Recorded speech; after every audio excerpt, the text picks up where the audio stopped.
இயேசுவிற்காக எழும்பீடு ஊழியங்கள் நடத்தும். இக்கரையிலிருந்து அக்கறையில் போகிற வழியில் என்ன நடக்கும் பாருங்கள், பார்ப்போம். தேவ செய்தி சுவிசேஷகர் ஜி. நிஷாந்த்.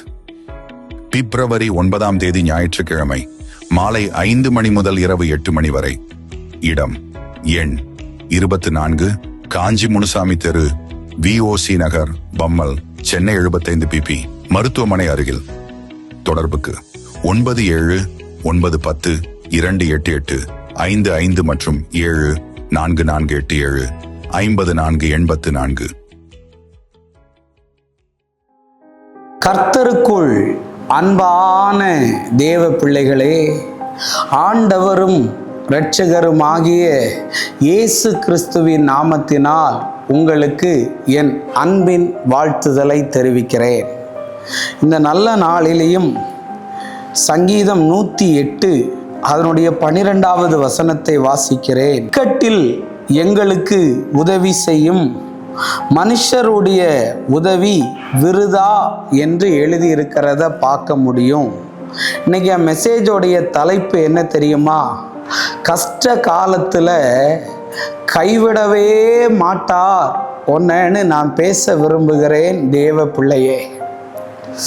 பைபிளில் எழுதியிருக்கு, இக்கட்டில் எங்களுக்கு உதவி செய்யும் என்று. அந்த நேரத்தில் மனுஷன் செய்கிற உதவி எல்லாம் வீணா இருக்கும்னு கர்த்தருடைய வசனம் சொல்லுகிறது. நீங்க இக்கட்டு நாளில் அல்லது உங்களுக்கு கஷ்ட காலத்தில் நீங்க யாருக்காவது ஃபோன் அடிச்சிங்கன்னு வைங்களேன், அந்த ஃபோன் அவங்களுக்கு பண்ணும்போது ஒன்றுல போகாது. இல்லைன்னா என்ன ஆகும் தெரியுமா? நீங்க ஃபோன் பண்ற நபர் சுவிட்ச் ஆஃப் பண்ணி வச்சிருவார். இல்லாட்டி நீங்க பார்க்குற நபர் உங்க கண்ணு முன்னாடி நிற்க கூடாதுன்னு தப்பிச்சு போயிடுவார்.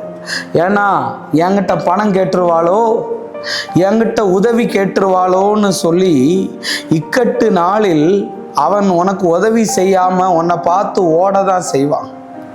ஆனா உனக்கு ஒரு கஷ்டம்னு வந்தா உன்னை பார்த்து அவர் ஓடுகிறவர் அல்ல. என் மகனும் என் மகளும் இந்த காரியத்தில் எல்லாம் கஷ்டப்படுறாங்கன்னு சொல்லி உனக்கு உதவி செய்யும்படி உன்னை நெருங்கி வருகிற ஒரு ஆண்டவரை நீ ஆராதிக்கிறாய். என்னுடைய வாழ்நாளிலே நான் தேவனிடத்திலே எடுத்த தீர்மானத்தில் இன்று வரையும் நிலைத்து நிற்கிறேன். எந்த ஒரு கஷ்டமா இருந்தாலும் ஆண்டவரை தவிர எந்த மனிதனிடத்திலையும் போய் இதுவரையும் நின்றது இல்லை, இனி நிற்க போகிறதும் இல்லை தேவ பிள்ளையே.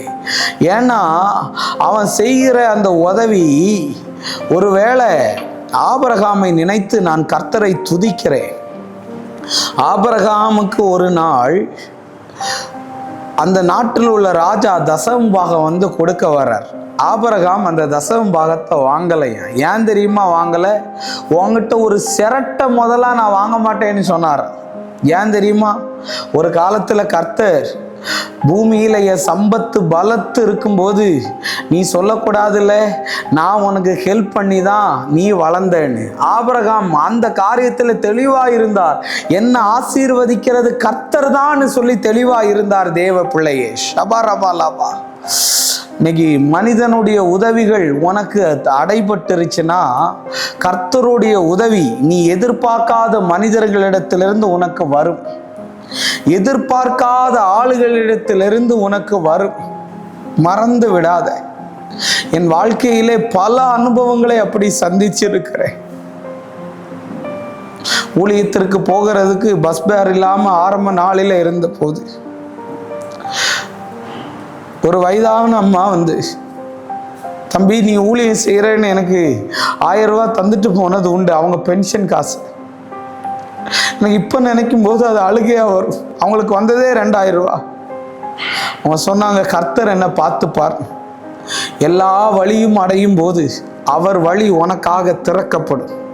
அதனால கஷ்ட காலத்தில் உன்னை கைவிடாம உன்னை ஆண்டவர் நல்லா நடத்துவார், திருப்தியா நடத்துவார். கவலைப்படாத, உனக்காக தான் இதை நான் பேசுறேன். ஜெபம் பண்ணுவோமா? அன்பான ஆண்டவரே, இந்த நேரத்திற்காக நன்றி சொல்றேன். இந்த வார்த்தைகளை இந்த பிள்ளைகள் கேட்கும்போது உங்கள் மேலே நம்பிக்கை உண்டாகட்டும் என்று நான் ஜெபம் பண்ணுறேன். அற்புதத்தை செய்யும் இயேசுவின் நாமத்தில் வேண்டுகிறேன் நல்ல பிதாவே. ஆமேன், ஆமேன். God bless you. கர்த்தர் உங்களை ஆசீர்வதிப்பார்.